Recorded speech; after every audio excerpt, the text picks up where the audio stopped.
안녕하세요. 저는 스페셜티 커피협회 트레이너이자 카페키친 대표 이신호 바리스타입니다. 제가 오늘 강남 시니어 플라자 핸드드립 수업을 맡게 됐는데요. 저 개인적으로도 굉장히 재미있는 경험이 될 것 같고요. 제 수업을 듣는 분들도 즐겁고 유익한 수업이 되기를 바라겠습니다. 이 수업은 크게 2회로 걸쳐서 진행이 됩니다. 첫 번째 수업 때는 커피와 관련된 재미있는 이야기를 들려드릴 거고요. 두 번째 수업 때는 핸드드립 방법을 알려드리도록 하겠습니다. 네, 첫 번째 수업 때는 제가 3가지 재미있는 커피와 관련이 된 이야기를 해드릴 거고요. 그 첫 번째 주제가 커피 역사입니다.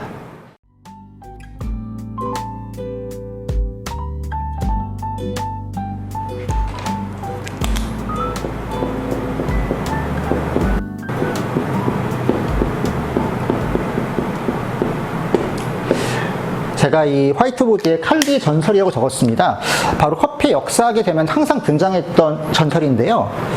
혹시 여러분들께서는 사람들이 커피를 처음 마시게 된 때가 언제인지 혹시 아실까요? 우리가 보통 이런 질문을 하게 되면은 뭐 6세기, 7세기 이런 말들 하는데 사실은 정답은 모른다가 정답이에요. 아무도 알 수가 없습니다. 왜냐하면 우리가 뭐 역사책에 커피 열매를 사람들이 언제 처음 발견했다 이런 얘기가 전혀 없기 때문에 그냥 모른다가 정답이지만 그래도 이 칼디의 전설이라고 하는 이야기 덕분에 어느 정도 유추할 수가 있습니다. 이 칼디의 전설에서의 칼디는 지금의 에티오피아 지역에서 양을 치던 목동이었습니다. 이 칼디가 어느 날 너른 들판에서 또 염소라고도 하고 양이라고도 하지만 염소든 양이든 염소에게 이제 풀을 먹이고 있었는데 몇 마리의 염소들이 갑자기 날뛰는 것을 보게 돼요. 그런데 이 장면을 본 칼디가 너무 신기해서 얘네들이 왜 이러지 하고 가서 봤더니 이 몇 마리 염소들이 작은 빨갛게 생긴 열매를 먹고 나서 이렇게 날뛰는 것을 보게 되는 거죠. 그래서 이것을 신기하게 여겨서 몇 개의 열매를 따서 마을에 가서 거기서 명망 있는 종교 지도자에게 이 열매를 주고서 염소들이 이 열매를 먹고 이상하게 막 춤을 춘다 이렇게 얘기를 했던 거죠. 그런데 그 종교 지도자가 그거를 두고 가라 했는데 그 다음날 이 종교 지도자가 칼디를 만나서는 네가 두고 간 이 열매 때문에 내가 밤새도록 지치지 않고 기도를 할 수 있었다 라고 하면서 이 열매를 더 갖다 다오 라고 이야기를 했던 것입니다. 바로 이 열매의 정체가 커피 체리라고 하는 것이죠. 커피 체리. 커피 체리는 커피 열매입니다. 이 커피 열매의 씨앗을 볶은 것이 우리가 원두라고 하는 것입니다. 물론 이때의 이 종교 지도자가 지금 우리가 흔히 먹고 있는 커피 음료로서 이것을 먹은 건 아닐 겁니다. 아마 씨앗은 버리고 과육만 먹었던 게 아닐까 싶은데요. 그렇더라도 각성 효과가 있는 커피 성질을 제대로 보여주는 이야기가 되겠죠.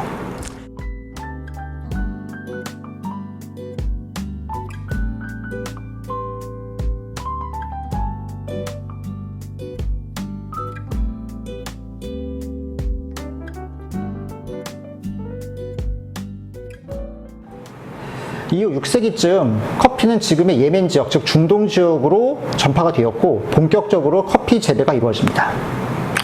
그리고 17세기 커피는 이탈리아의 베네치아를 통해서 유럽으로 본격적으로 들어가게 됐고요. 18세기에 이르러서 서인도 제도와 동남아시아 그리고 중남미 지역으로 그 재배지를 넓혀가게 됩니다. 여기까지 간단하게 커피 역사에 관해서 설명을 드렸습니다.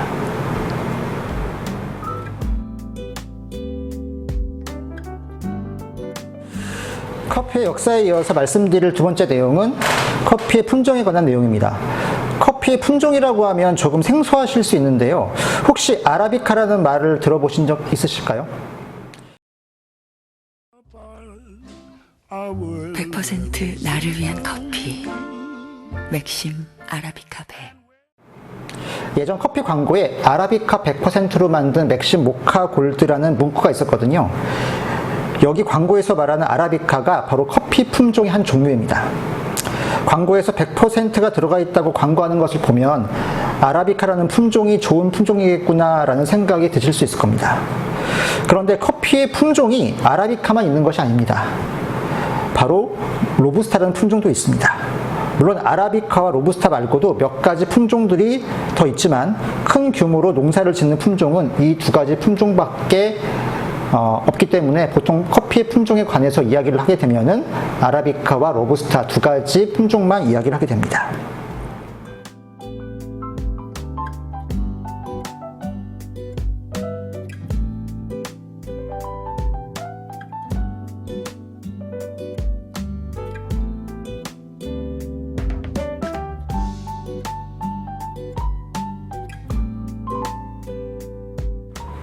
그럼 이 두 가지 품종은 어디에서 처음 발견이 되었을까요?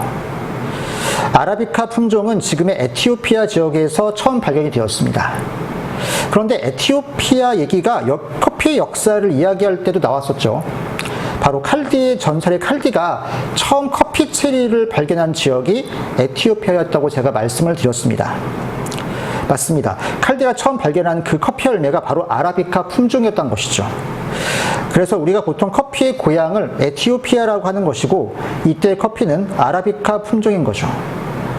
로부스타는 같은 아프리카 지역인 지금의 콩고 지역에서 발견이 됩니다. 두 개의 품종이 같은 지역은 아니지만 공통적으로 아프리카 대륙에서 발견이 되었으니 큰 의미로 커피의 고향은 아프리카라고도 할 수 있겠죠. 계속 두 가지 품종에 관해서 이야기를 해보자면 아라비카 품종은 고도 1000m에서 2000m 사이에서 보통 재배가 되고요. 로부스타는 지상에서 1000m 이하의 지역에서 재배가 됩니다. 아라비카가 상대적으로 높은 고도에서 재배가 되는 것이죠.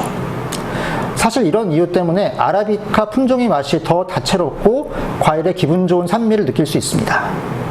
재배 고도가 높으면 일교차가 많이 나고 이 과정에서 커피의 밀도도 단단해지고 더 다양한 향미 성분들이 만들어진다고 합니다. 아라비카에 비해서 낮은 고도에서 재배가 되는 로부스타는 맛이 단순하고 쓴맛이 있는 것이 특징입니다. 하지만 로부스타는 아라비카에 비해서 대단히 튼튼하고 건강합니다. 아라비카 품종은 커피 녹병에 취약해 한 나라의 커피 산업이 망한 적도 있습니다. 하지만 로부스타는 커피와 관련된 질병에도 강하고 외부 기후 환경에도 적응을 잘하기 때문에 농부들 입장에서는 재배하기 훨씬 편합니다. 그러나 결과적으로 맛은 훨씬 아라비카 품종이 뛰어나기 때문에 전 세계 커피 생산량의 80%는 아라비카, 20%가 로부스타가 차지하고 있습니다. 그럼 여기에서 제가 퀴즈 하나를 드리겠습니다. 아라비카와 로부스타 둘 다 포함해서 전 세계 커피 생산량 1위 국가는 어디일까요?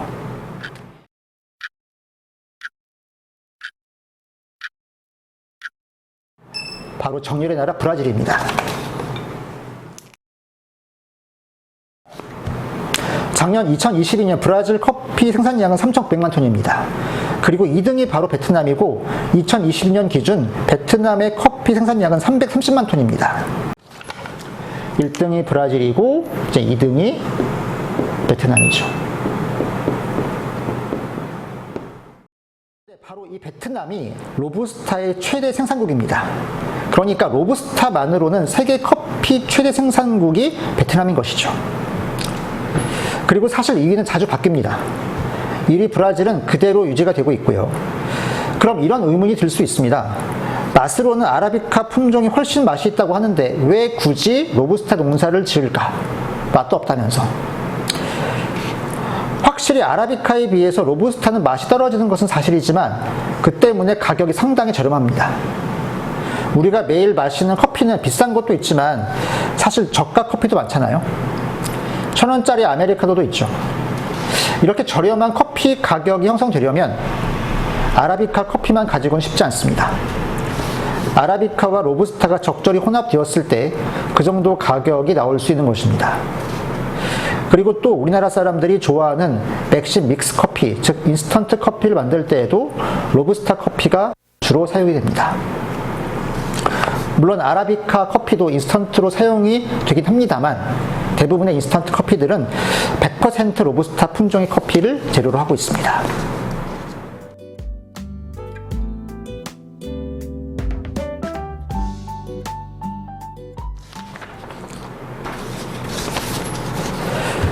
다음 마지막으로 말씀드릴 내용은 커피 로스팅과 관련이 된 내용입니다.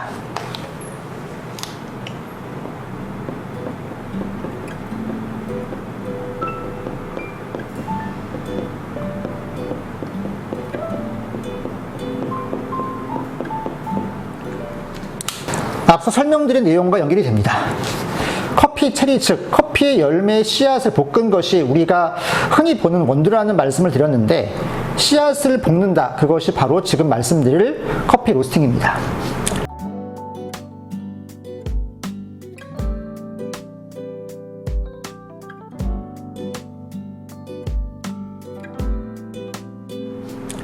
여기서 용어를 잠시 정리를 하고 넘어가자면, 갈색 혹은 검은색으로 보이는 원두는 이미 로스팅된, 즉 볶아진 커피를 말하는 거고요.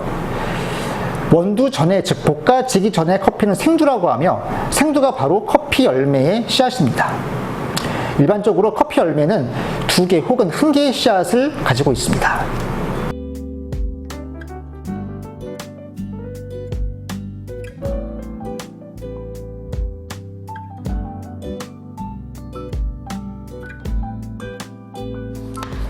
우리가 커피를 볶아서 먹는 이유는 간단합니다.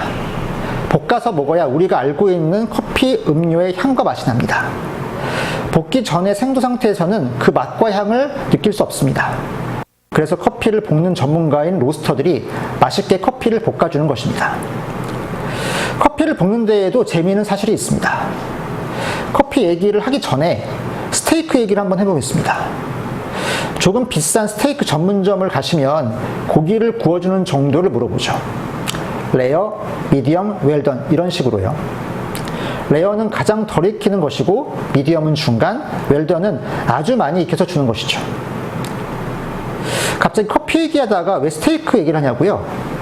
커피도 스테이크처럼 커피를 볶는 정도가 있거든요. 이른바 라이트 로스팅, 미디엄 로스팅, 다크 로스팅이 바로 그것입니다. 아마 들어보신 분들도 있으실 겁니다. 그럼 커피를 이렇게 볶는 정도를 다르게 하는 이유가 무엇일까요? 반찬으로 가끔 먹는 콩을 볶을 때에는 후라이팬에서 좋은 냄새가 날 때까지 휙 볶으면 됐었는데, 커피는 왜 이렇게 볶는 것일까요? 바로 커피는 볶는 단계에 따라서 맛이 달라지기 때문입니다. 쉽게 말씀을 드리면, 라이트 로스팅 커피는 커피의 신맛이 되고요. 다크 로스팅 커피는 커피의 쓴맛을 강조합니다. 미디엄 로스팅 커피는 신맛과 쓴맛이 어느 정도 조화를 이루게 되죠. 이렇게 말하면 미디엄 로스팅 커피가 제일 좋은 게 아닌가 싶기도 하겠지만, 커피는 각각 가지고 있는 맛의 개성을 살려서 볶는 것이 중요합니다. 신맛이 특징인 커피를 굳이 신맛을 줄여서 볶지 않고요. 반대로 쓴맛이 특징인 커피를 쓴맛을 굳이 없애서 볶지 않습니다. 미디엄으로 볶았을 때 가장 맛있을 커피를 미디엄으로 볶는 것이고요. 그럼 우리가 이 커피가 라이트 로스팅 커피인지 다크 로스팅 커피인지 어떻게 알 수 있을까요? 바로 그건 원두의 색을 보시면 알 수 있습니다. 라이트 로스팅 커피는 원두의 색이 밝은 갈색입니다. 열에 그만큼 덜 노출되었기에 색이 밝은 것이죠. 그리고 미디엄과 다크로 갈수록 원두의 색은 어두워집니다. 다크 로스팅 커피는 거의 검정색에 가까울 수도 있습니다. 스타벅스에서 판매하는 원두의 색이 어두운 이유가 거의 다크 로스팅 커피이기 때문이죠.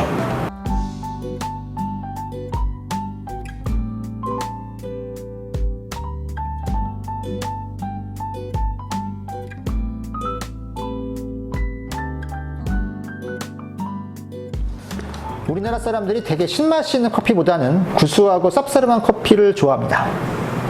맥심으로 대표되는 인스턴트 커피의 맛에 길들여져 있기 때문이겠죠. 하지만 커피는 과일 음료라는 말도 있습니다. 바로 커피가 과일의 씨앗을 볶아서 만들었기 때문이죠. 과일 음료에서 신맛이 나는 건 너무 당연한 일이죠. 하지만 신맛만 있다면 맛이 없을 겁니다. 우리가 잘 익은 과일을 떠올려 보시면 신맛만 있는 것이 아니라 단맛도 존재합니다. 과일을 살 때 사장님 단 걸로 주세요 라고 하는 것도 신맛과 더불어 단맛이 있어야 맛있기 때문이죠. 신맛이 있는 커피도 마찬가지입니다. 커피를 추출할 때 신맛뿐만 아니라 단맛까지도 추출될 수 있도록 하는 것이 맛있게 커피를 내리는 방법입니다. 커피와 관련이 된 3가지 재미있는 이야기를 들려드렸습니다. 즐겁게 들어주셨으면 감사하겠고요. 두 번째 시간에는 직접 커피를 내려보는 시간을 갖도록 하겠습니다.